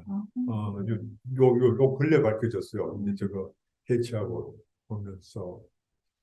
그 다음, 경계루에 바깥쪽에 저 돌기둥 말고 안쪽에 그 나무 기둥 24개 중에 13개가 전나무. 그렇게 쓰였습니다. 그 다음 뭐 해인사, 수다라장, 범어사, 완주 화엄사 등의 기둥 일부도 전나무. 그러니까 이걸 하려고 사찰 입구에 전나무가 많습니다. 이런 데 쓰려고. 예, 그래서 요거는 김윤경의 그림인데 북한의 장안사 이게 전나무잖아요. 예, 이걸 보시면 되고. 예, 그다음 덕수궁 마루니에 보겠습니다. 칠엽수라고 하는데 칠엽수는 원래 마로니에죠, 그죠? 우리나라에는 일본 칠엽수가 있고 유럽 칠엽수 저게 이제 쉽게 말해서 이제 그 마로니에입니다. 뭐 우리 말로는 가시 칠엽수라고 하는데 자, 이것도 사진을 먼저 볼까요? 자, 요게 덕수궁 후무입니다. 이게 평성문이니까 이 이 바깥이 어딥니까? 저 미국 대사관 쪽인데 여기에 이 바로니에인데 이거는 일본 칠엽수가 아니고 그러니까 진짜 바로니에인데 요 나무에 대해서 이게 확실히 밝혀진 건 아닌데 고종 환갑이 1912년경에 네덜란드 공사가 서무란 나무라고 알려져 있습니다. 석조선 옆에. 근데 이게 좀 확증을 못 지어가지고 이 이야기를 어디가 했더니만 몇 년 전에 네덜란드 어, 대사관에서 나한테 연락이 하고 난리가 났습니다. 이게 만약에 사실이면 이제 그 굉장히 이렇게 뭐 이야기가 되잖아요, 그죠? 그런데 이게 이제 설을 따릅니다. 설. 그러니까 이제 확정적으로 이야기할 수 없으니까 그냥 뭐 가십성어로밖에 이야기를 못하죠, 그죠? 자관 뭐 해설하실 때는 이야기를 하셔도 괜찮을 겁니다. 예, 이제 자관 그때 이 본의 중거라고 이렇게 알려져 있는데 이 나무 원 고향이 그쪽이니까. 예. 예, 그래서 이게 이제 요 일반 그 칠엽수하고 바로니하고 구분은 일반 우리가 일본 칠엽수는 여기 열매가 이렇게 생겼고 요 바로니는 이렇게 가시가 있어가지고 금방 구분이 됩니다. 예, 그러니까 여기 덕수궁에 있는 건 요거죠, 그죠? 자, 그래서 요거는 이막 바로니는 유명하죠. 그 그림에도 나옵니다, 그죠? 예. 근데 이게 영어 이름이 캐스넛입니다, 그죠? 그러니까 우리나라로 말하면 저 밤나무잖아요. 유럽 사람들은 이거를 그냥 그냥 밤나무로 보는 것입니다. 그 그림에 나오는 거 이것도 다 바로니죠. 예. 자, 그러면은 청와대에 내가 요즘 뭐 또 여기 관계를 많이 해가지고 잠깐 말씀을 드리겠습니다. 청와대에 제일 오래된 나무가 주목입니다. 요거는 약 740년 정도 된 건데 그러니까 좀 청와대 자리가 그 고려 충렬왕 때 남경 그러니까 그 남경터라고 하거든요. 그죠? 평양이 서경, 서울이 남경 그런데 남경터에 이게 심었다고 하는데 이게 나이가 거의 다 맞습니다. 그죠? 740년. 그래서 뭐 이렇게 보면 뭐 사진이 이렇게 근사합니다. 뭐 실제 가보면 나무 높이가 한 4m 남짓하니까 별 큰 볼품이 있는 나무는 아닙니다만은 그래도 큰 의미가 있는 이런 나무입니다. 위에 거의 마지막 슬라이드이려나. 그래서 우리나라의 이외 주목은 흔히 어떻게 말합니까? 살아천년, 죽어천년 이렇게 말합니다. 그죠? 그러니까 이게 증명이 되는데 죽어천년은 아까 저게 뭡니까? 제가 네, 그 목간지 이야기할 때 그 낙랑고문에 나온 목관이 그게 넓은 잎 삼나무가 있고 일부는 주목도 있습니다. 이 주목이 그 나왔으니까 그 2000년은 아직 안 쓰고 있었죠, 그죠? 낙랑이니까. 그다음에 산화천년은 이겁니다. 정선의 두이봉이라는 이런 꼭대기에 있는 주목은 1400년 되었습니다. 그러니까 이게 김윤신 장군하고 거의 저 동갑내기인데 아직 살아있잖아요. 그죠? 그 살아천년, 죽어천년 이렇게 말합니다. 그죠? 예, 용문사 은행나무가 1100년, 뭐 이거 참고로 그냥 합니다. 그죠? 세계 최고령 나무는 뭐 여러 일이 많습니다. 뭐 말이 많습니다. 뭐 만년 된 나무 있네. 뭐 7천년 된 나무 있네 어쩌네 하는데 우리가 대체로 공식적으로 이야기하는 거는 저 브리슬콘 파인이라고 해서 어, 예, 뭐저 브리슬 소나무 브리슬콘 파인 이렇게 말합니다. 요거는 미국 그뭐 저쪽 동부에 아프라치안 산맥입니까? 거기에 있는 나무인데 이제 약 5천 년 된 게 나무가 오래 사는 로 유명합니다. 그죠? 예. 마지막 슬라이드 같네요. 예, 예, 거의 끝난 것 같습니다. 예, 고맙습니다. 예, 예. 뭐, 저 질문 있으신 분 받겠습니다. 자, 마이크 켜주시고 질문 해주시겠어요? 어느 분이 하실까요? 혹시 질문 있으신 분? 자, 마이크 켜주시고 카메라도 켜주시고요. 네, 네, 정화쌤. 예, 소리 들리시나요? 들려요. 네, 질문 세 가지만 할 것 같아요. 예. 네. 첫 번째는 그 왜 금송 얘기하셨잖아요. 무령왕릉에 쓰인 나무 일본에서 가져온 거요. 근데 네. 그게 이름은 송이지만 소나무가 아니다라고 하는 자료들이 있어서 교수님 그렇습니다. 예. 생각은 어떠신지 한번 알려주시고요. 두 번째는 네, 요거 하나씩 제가 대답. 하나씩 할까요? 예, 예. 그 금송은 이름이 나무 이름은 그게 학자들이 나무 이름을 보통 이름을 짓는 게 아니고 일반 이제 무슨 그 나무를 취급하는 사람들이 처음에 이름을 어, 만드니까 그 학술적 이름이 아닙니다. 그냥 그래서 일반 이름이 그렇게 송이 들어갔다고 전부 소나무가 아니라는 그 소나무는 아닙니다. 그래서 그거는 소나무하고는 전혀 상관없는 식물학적으로 본다면은 과가 완전히 다른 별개의 나무입니다. 예, 설명이 되겠습니까? 네. 예, 그다음에 오늘 대나무 아까 2대 설명해 주셨는데요. 예. 대나무도 나무가 아니다, 나무다 이렇게 왜 중간 정도에 있는 나무잖아요. 예. 대나무는 나무다 아닐까요? 이제 그것도 이제 식물학식으로 들어가면 복잡해집니다. 예, 이제 그 나무라는 거는 이제 저게 뭡니까? 그 이제 거의 이제 형성층 아까 그 이야기는 안 했는데 불원캐가 있어가지고 이렇게 이제 점점 더그 매년 직경이 불어 나가야 되는데 대나무는 꼭 굵기가 절대 안 늘어납니다. 형성층이 없습니다. 그래서 그 식물학적으로 본다면은 풀 특성에 가깝습니다. 또 하나는 대나무는 꽃이 피면은 죽어버리거든요. 60년, 70년이 돼도 우리가 또 마찬가지죠. 그러니까 콩이고 팥이고 그 1년에 꽃 피고 열매 달리면 죽어버리잖아요. 그죠? 그 식물학적으로는 그걸 초본 속에 넣습니다만은 우리가 일반적으로는 그게 나무의 특성을 너무 많이 가지고 있으니까 나무로 취급합니다. 그래서 뭐 여러분들 학자가 아니시니까 그냥 나무로 아시는 게 간단하다고 생각합니다. 또 답변이 되었습니까? 네, 죄송합니다. 질문 이거 3개나 했어요. 맞아요? 네. 또 말씀하세요. 딴 분 하시는 거 아니신가요? 딴 분 하시죠.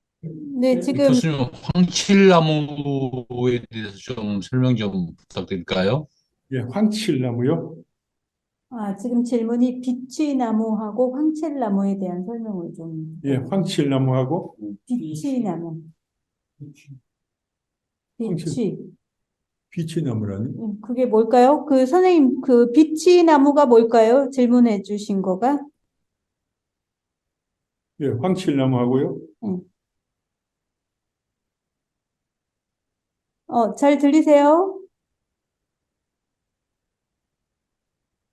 소리가 잘 안 들리나 봐요. 지금 질문은 이제 황칠나무에 대한 설명을. 그 비추가 찾아보니까는 너더밤나무를 비추, 영어로 비추라고. 예. 예. 비치, 너도, 그러니까, 저 비치하고 황칠나무요? 네, 황칠나무. 예, 황칠나무, 서로 연관성이 전혀 없는 나무인데요? 예. 둘은 연관이 없죠. 예, 전혀 연관이 없는 나무고, 저 비치는 너도밤나무라고 해서 우리나라에는 울릉도에 그 일부가 있고, 저쪽 유럽 쪽에 굉장히 널리 분포하고, 우리나라 참나무처럼 많이 사용되는 목재로도 쓰고, 합판도 만들고 굉장히 중요한 나무고요.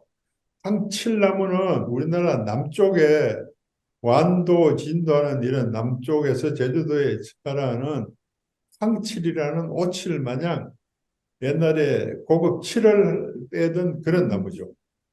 네, 뭐 요즘은 뭐 그거보다는 뭐 약으로 더 많이 씁니다. 그죠? 뭐 얼마나 약효가 있는지는 뭐 아무도 모릅니다. 예. 인삼보다 좋다고 그러네요. 예, 뭐 그거는 이제 우리로서는 뭐잘 모르겠습니다. 자, 네. 또 다른 질문 하나 더 받고 또 나머지는 이다음에 예, 예. 다음 주에 꼭 같은 분들이 네네. 오십니까? 조금 뭐 첨단 질문이 예. 그다음 때 현장 실습이 있으니까 이게 이렇게 하니까 잘 이렇게 익숙하지 않아 가지고 네. 대면하고 가셔도 됩니다. 한 분만 더 받겠습니다. 네. 자, 다른 분 질문. 기회 더 드릴게요. 네. 다른 분. 예. 저는 궁금한 게 너무 많아서. 없죠. 그러면 이제 많으시면 이따 모셔야 되겠네. 네. 자, 예. 그러면은 없으시면은 하나만 더 할게요, 선생님. 네. 오늘 예, 은행나무를 그렇습니다. 안 해주셔서 섭섭했는데 예. 은행나무가 입이 너무 넓어서 당연히 하렵수라고 생각을 했는데 최근에 또 얘기를 들어보니까 침엽수 또 성향이 또 있다. 그래서 얘는 한렵수라기보다는 침엽수다라고 얘기하시는 분의 얘기를 들었는데요. 은행나무 의 말씀이죠? 정체를 알고 싶습니다. 예. 은행나무요? 네. 예. 은행나무는 이제 나무를 분류를 하면은 침엽수, 화렵수, 은행수하고 이렇게 구분해야 맞습니다.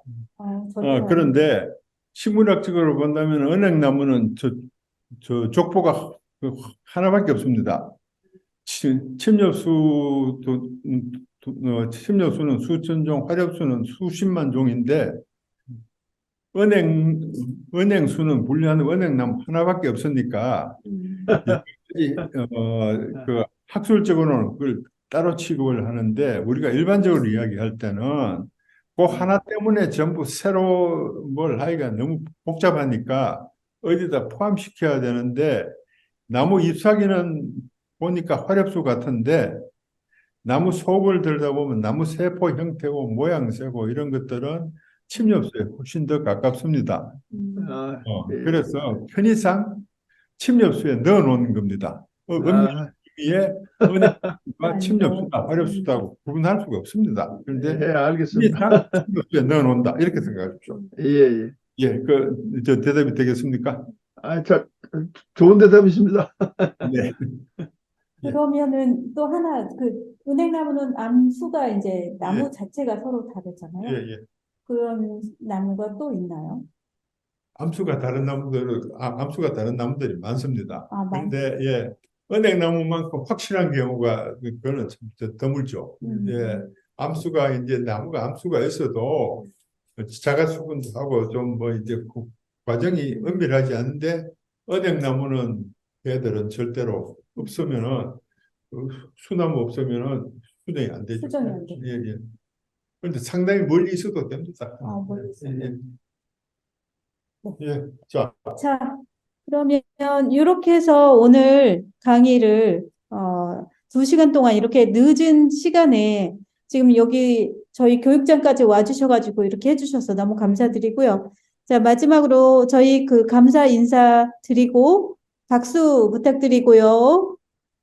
네, 저희가 감사합니다. 네, 31일 날 현장 답사 신청하신 분들은 이제 저희 공지 또 따로 나갈 거니까요. 현장에서 직접 또 설명 들으면서 이렇게 보도록 하겠습니다. 자, 늦은 시간까지 이렇게 해주셔서 감사드리고요. 다음 주에는 통수지 이렇게 해서 진행을 하도록 하겠습니다. 네, 자, 그러면 고맙습니다. 수고하셨습니다. 네. 고맙습니다. 네, 고생하셨습니다. 감사합니다.